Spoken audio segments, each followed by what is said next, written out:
اور یہودیوں پہ مار پڑنی شروع ہوئی۔ اب عیسائیوں کا آپ خود سوچئے کہ جنہیں وہ خدا بنا بیٹھے ہیں، خدا کا بیٹا قرار دے رہے ہیں، ان کے قاتل کون؟ یہودی بدماش۔ لہذا ان کی وہ پٹائی شروع ہوئی ہے یورپ میں، پوری رومن امپائر میں، انہیں ذلیل کیا گیا، شہروں میں آمد بند، علیحدہ رہو، گھیٹوز کے اندر رہو۔ یہودی کا نام جو ہے وہ گالی بن گیا، جیسے آج بھی یہودی گالی کہتے ہیں، جیسے خنزیر کا لفظ، آخر وہ بھی اللہ کی مخلوق ہے، لیکن آپ کو معلوم ہے کوئی شخص زبان پر نام نہیں لانا چاہتا خنزیر کا، سور کا، ہے تو مخلوق، وہ بھی ایک حیوان ہے۔ ایسے ہی یہ ہے یہودی، یہودی گالی، جیوٹ گالی۔ لہذا ایک طرف تو ان دونوں کے درمیان دشمنی، جس کو قرآن کہتا ہے وَأَغْرَيْنَا بَيْنَهُمُ الْعَدَاوَةَ وَالْبَغْضَاءَ، ہم نے ان کے مابین دشمنی جو ہے پیدا کر دی۔ اور جب یہ پوری سلطنت عیسائی ہو گئی تو قافیہ تنگ ہو گیا یہودیوں کا۔ اب آئیے 571 عیسوی، یعنی جبکہ ڈائسپورا کو کتنا عرصہ ہو چکا تھا؟ 500 برس۔ سن 70 سے شروع ہوا نا ڈائسپورا، جب ٹائٹس نے گرایا ہے ہیکل کو اور نکال باہر کیا انہیں فلسطین سے، بھاگ جاؤ یہاں ایک یہودی بھی نہیں رہے گا، فلسطین سے نکال دیے گئے۔ اس کے پورے 500 برس بعد سن 571 عیسوی میں حضور کی پیدائش ہوئی، ولادت باسعادت محمد الرسول اللہ صلی اللہ علیہ وسلم۔ 610 میں آپ پر وحی کا آغاز ہوا، لیکن حضور کے ساتھ ان کا معاملہ کیا رہا؟ اول تو جبکہ حضور ابھی مکے ہی میں تھے، یہودیوں نے ریشہ دوانیاں شروع کر دی حضور کے خلاف۔ قریش مکہ کو سکھاتے تھے، پڑھاتے تھے، ان سے یہ پوچھو، ان سے یہ پوچھو، انہیں اس طرح تنگ کرو، ان سے یہ امتحان لو، یہ آپ کے علم میں ہے۔ سورہ بنی اسرائیل میں، سورہ کہف میں وہ سوالات، جو امتحانی سوالات آئے تھے، ذوالقرنین کون تھا، اصحاب کہف کون تھے، تم رسول بنے پھرتے ہو تو بتاؤ، اور یہ روح کی حقیقت کیا بتاؤ۔ یہ ساری ریشہ دوانیاں کر رہے تھے بیٹھے ہوئے، ابھی وہیں پر حضور ابھی پہنچے بھی نہیں۔ ہجرت فرما کر حضور تشریف لے آئے تو حضور نے، جسے ماسٹر سٹروک کہا جائے گا، یعنی اسٹیٹس مین شپ کا ماسٹر سٹروک، آپ نے مدینے میں آتے یہودیوں کے ساتھ پیکٹ کر دیا، جوائنٹ ڈیفنس پیکٹ آف مدینہ، کہ اگر مکے والے ہم پر حملہ کریں گے تو ہم مل جل کر ایک قوم کی حیثیت سے مقابلہ کریں گے۔ یہ میثاق مدینہ کہلاتا ہے، جس کے بہت غلط معنی پہنائے جا رہے ہیں آج کل۔ بہرحال میں موضوع میرا چونکہ یہ نہیں، میں ادھر نہیں جاؤں گا، لیکن ہوا کیا؟ ہر مرتبہ یہ خیانت کے مرتکب ہوئے، ان نے جو عہد کیے تھے ان سے پھرے، اندر ہی اندر سازش، ریشہ دوانی، حضور کی بدترین دشمنی۔ سورہ نساء کی آیت نمبر 12 میں 14 میں 13 میں فرمایا ہے لا تزال تطلع علی خائنۃ منہم، اے نبی ہمیشہ آپ کے علم میں ان کی طرف سے خیانتیں، بددیانتیاں آتی رہیں گی۔ اور بار بار وہ مسلسل جنگ کی آگ بھڑکاتے تھے، قریش کو دعوت دیتے، آؤ آؤ آؤ، ہم اندر سے بغاوت کر دیں گے، تم آؤ تو صحیح، ختم کریں محمد کو اور اہل ایمان کو صلی اللہ علیہ وسلم ورضی اللہ تعالی عنہم اجمعین۔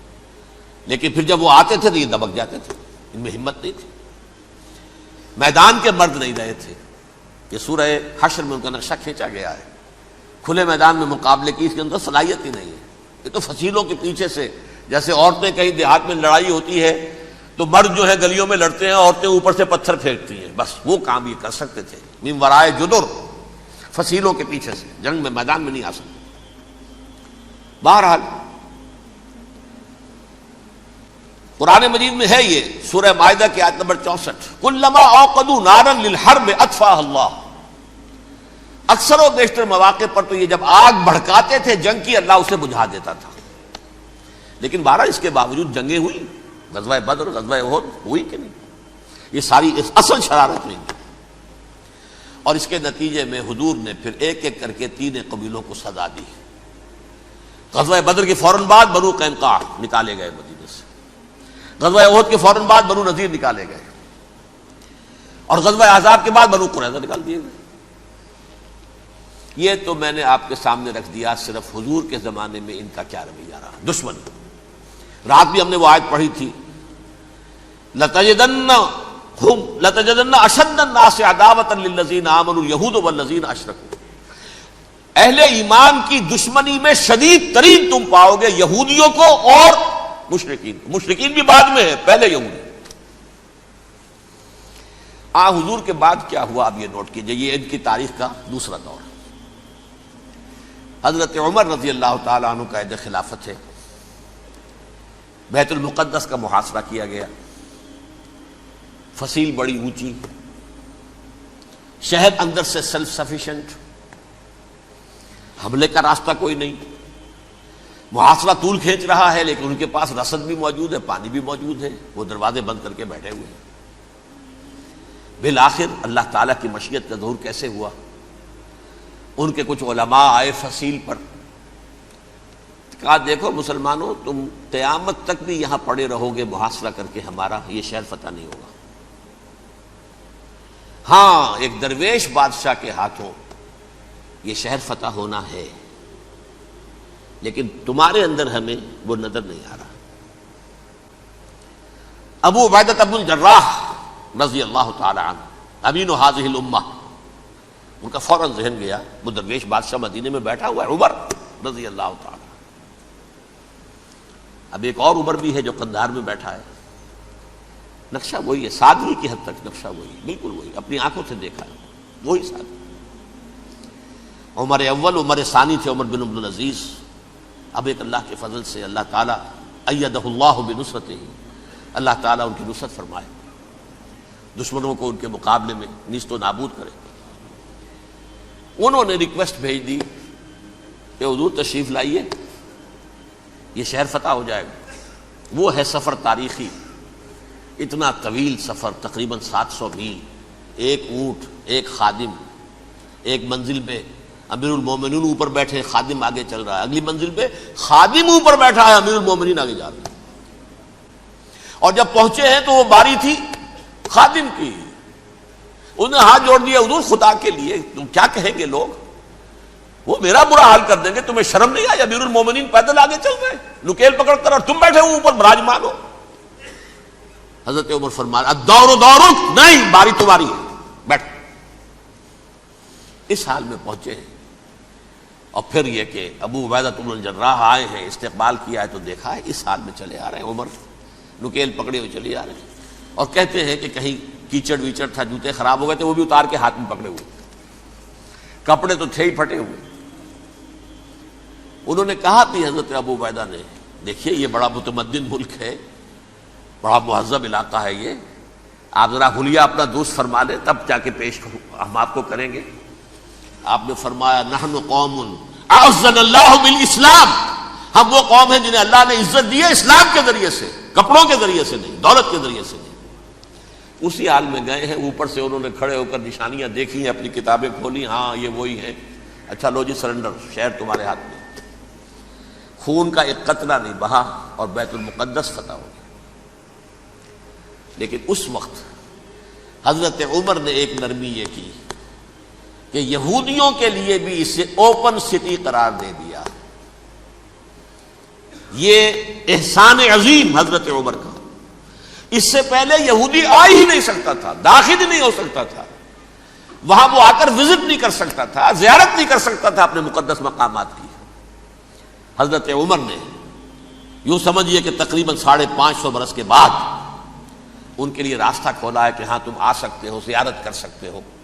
لیکن یہ عیسائیوں نے لکھوایا معاہدے کے اندر، انہیں یہاں آپ آباد ہونے کی اجازت نہیں دیں گے، لیکن کم وزٹ دی پلیسز، دیکھیں زیارتیں کریں اور جائیں. یہ معاہدہ حضرت عمر کا ہے رضی اللہ تعالی، جو پھر خلافت راشدہ کے بعد بنو امیہ نے بھی اس کو آرڈر کیا، بنو عباس نے کیا. پھر جو ہمارے یہ ترکوں میں اندر خلافت آئی تو ترک خلفاء نے بھی اس معاہدے کی پوری پابندی کی.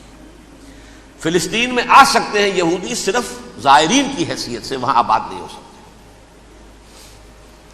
اب آئیے اگلا دور آیا حضرت عثمان کا دور خلافت.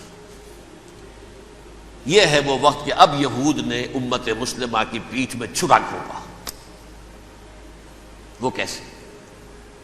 ایک یہودی عبداللہ ابن سبا اسلام کا لبادہ اوڑھ کر آ گیا. معاشرے کا جائزہ لے لیا.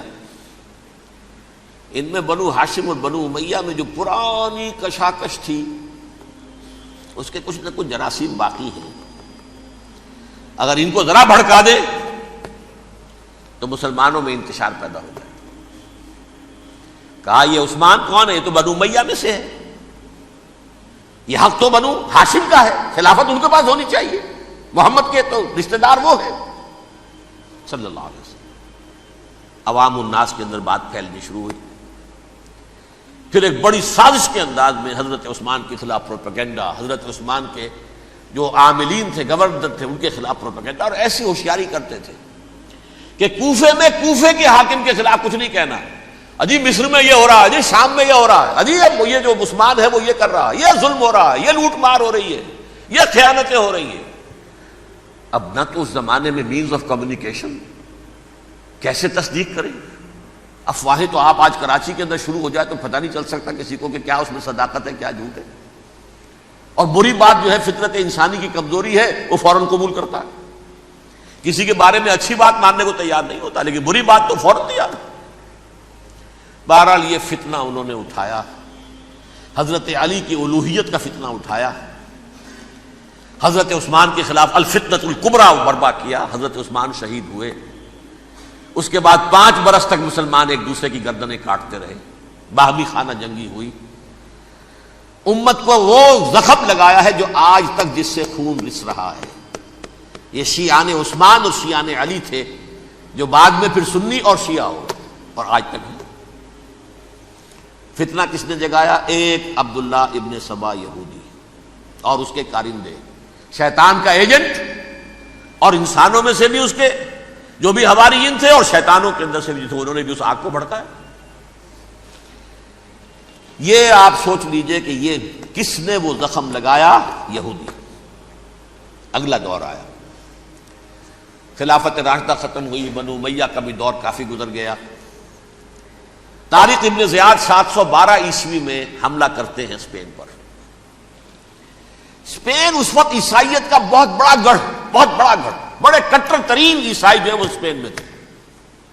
لہذا یہودیوں کی وہاں بہت پٹائی ہوتی تھی، بہت پٹائی ہوتی. یہ میں بتا چکا ہوں، دشمنی تھی ان کی تو چلی آ رہی تھی عیسائیوں کے ہاتھوں یہودیوں کی. وہ تو سن 300 عیسوی سے ایمپرر کانسٹنٹائن کے بعد سے شروع ہو گئی تھی. اس حوالے سے یہودیوں نے اس وقت چالاکی یہ برتی، کچھ راستے واسطے بتائے، کچھ مدد کی طارق ابن زیاد کی. طارق ابن زیاد نے انہیں اپنا محسن سمجھا. ہسپانیہ فتح ہو گیا تو یہودی چونکہ محسنین کی فہرست میں آ چکے تھے، انہیں بہت اقتدار نصیب ہوا. بڑی سپورٹ مسلمانوں نے دی. ان کے بڑے بڑے علماء جو ہیں اسی دور کے اندر پیدا ہوئے، بڑے بڑے تھنکرز ان کے اسی دور میں پیدا ہوئے. بن گوریون جو کہ ایک وزیر اعظم تھا اسرائیل کا، اس نے یہ لکھا ہے اپنی کتاب میں، Muslim Spain was the golden era of our diaspora. وہ ڈائسپورا جو 70 عیسوی سے شروع ہوا تھا اور 1917 عیسوی تک جاری رہا ہے، اس میں سے گولڈن ایرا ہمارا جو تھا وہ مسلم اسپین تھا. ہسپانیہ میں بیٹھ کر ہم نے عیش کیے. لیکن وہاں سے انہوں نے اور جو کچھ کیا، یہ تو داستان کے اندر بہت سے گوشے ہیں، لیکن میں جس اسٹریٹ لائن میں چل رہا ہوں اس کے اعتبار سے ایک بات سمجھ لیجیے. وہاں بیٹھ کر انہوں نے اب عیسائیت کی پیٹھ میں چھرا گھونپا، پروٹیسٹنٹ مذہب پیدا کیا، تقسیم کر دیا. جیسے شیعہ سنی کی تقسیم، عبداللہ ابن سبا، رومن کیتھولک اور پروٹیسٹنٹ کی تقسیم، یہودی علماء. ہوتا کیا تھا؟ ہسپانیہ کی یونیورسٹیاں ہیں، کارڈووا میں ہے، ٹولیڈو میں ہے، گریناڈا میں ہے، غرناطہ، قرطبہ، تولیتلا. اور وہاں آتے تھے لوگ، فرانس سے چلے آ رہے ہیں نوجوان پڑھنے کے لیے، جرمنی سے چلے آ رہے ہیں، اٹلی سے چلے آ رہے ہیں. 3 ہی ملک قریب ترین پڑھتے ہیں سینٹرل جو یورپ کے ہیں. یہاں پر جو ہے وہ اسلام جو نور پھیلا رہا تھا اس سے بھی مستفیض ہوئے. جہالت کے جو ہے پردے ان کے وہ چھٹے. اس کے ساتھ ہی وہ یہودی وہاں ان کے اندر جو جراثیم داخل کر رہے تھے وہ اس عیسائیت کے خلاف بغاوت تھی جو اس وقت دنیا میں عیسائیت اس وقت تھی. پوپ کا راج تھا دنیا میں اس وقت. یورپ میں جو عیسائیت تھی اس میں ایک طرف بادشاہ تھے، لیکن بادشاہوں کی حیثیت وہاں پر یوں سمجھ لیجئے کٹھ پتلیوں کی تھی، اصل قوت پوپ کے ہاتھ میں تھی. اور پوپ کو انہوں نے جیسے قرآن نے کہا اتخذوا احبارہم ورہبانہم اربابا من دون اللہ، کیونکہ سینٹ پال نے شریعت موسوی ساقط کر دی تھی تو اب شریعت تھی ہی نہیں. پوپ کو اختیار تھا جس چیز کو چاہے حلال قرار دے دے، جس چیز کو چاہے حرام قرار دے دے. اتخذوا احبارہم ورہبانہم اربابا من دون اللہ. انہوں نے کہا صاحب یہ پوپ کس بلا کا نام ہے، یہ بھی انسان ہے. بات تو ٹھیک تھی نا، اصل حیثیت تو کتاب کی ہونی چاہیے نا، ڈیوائن بک، دی ریویلڈ اسکرپچر. لہذا اور یہ کتاب ہر شخص پڑھ سکتا ہے. کوئی پوپ کے باپ کو جو ہے کوئی اس کے لیے پروپرائٹری رائٹس تو نہیں ہے کہ صرف پوپ پڑھ سکتا ہے یا پادری پڑھ سکتے ہیں. ہم بھی پڑھ سکتے ہیں، ہم بھی سمجھ سکتے ہیں. یہ باتیں تھی کہ جن کو بڑھا چڑھا کر بیان کر کے اور پوپ کا اقتدار ختم کرا دیا اور توجہ مرکوز کر دی بائبل کی طرف. اب بائبل میں بڑا حصہ تو اولڈ ٹیسٹامنٹ کا ہے. نتیجہ کیا ہوا؟ یہود کی عظمت پروٹیسٹنٹس کے نزدیک مسلم ہو گئی. اصل قوم تو یہ ہے، وہ دشمنی بدلی کہ نہیں بدلی؟ موسیٰ کے امتی یہ ہے، تورات موسیٰ کو دی گئی، ابراہیم کی نسل یہ ہے. لہذا وہ جو دشمنی تھی، جو عداوت تھی کہ ہمارے خدا کو سوری چڑھانے والے ہیں یہ بدماش، اس کا ازالہ ہوا اس پروٹیسٹنٹ مذہب کے نتیجے میں. یہ میں اب آپ کو بتاتا ہوں کہ ایک نتیجہ وہ نکلا ہے جسے برٹرنڈ رسل نے بیان کیا ہے. اس کی کتاب ہے ان پریز آف آئیڈلنس، صفحہ 108. وہ لکھتا ہے the Christians retaining the Judaic belief in special revelation added to it the Roman desire for worldwide domination and the Greek taste for metaphysical subtleties. The combination produced the most fiercely persecuting religion that the world has yet known. یہ تین چیزیں آ کر عیسائیت میں مل گئی. ایک تو جب یہ اولڈ ٹیسٹامنٹ جو ہے وہ ان کے ہاتھ میں آ گئی، اور اس کے میں کچھ آپ کو بتا دیتا ہوں کہ اولڈ ٹیسٹامنٹ کی تعلیمات، کیونکہ یہ اولڈ ٹیسٹامنٹ جو ہے یہ محرف تھی. اصل تورات تو گم ہو گئی تھی 587 قبل مسیح میں، جب پہلی مرتبہ ہیکل جو ہے تباہ ہوا ہے، اس وقت ختم ہو گئی تھی. اس کے کوئی 150 سال کے بعد انہوں نے یادداشتوں سے مرتب کر کے لکھی ہے. اب اس میں ان کے اپنے خیالات، اپنے امانی، اپنی توجیحات وہ شامل ہو گئی.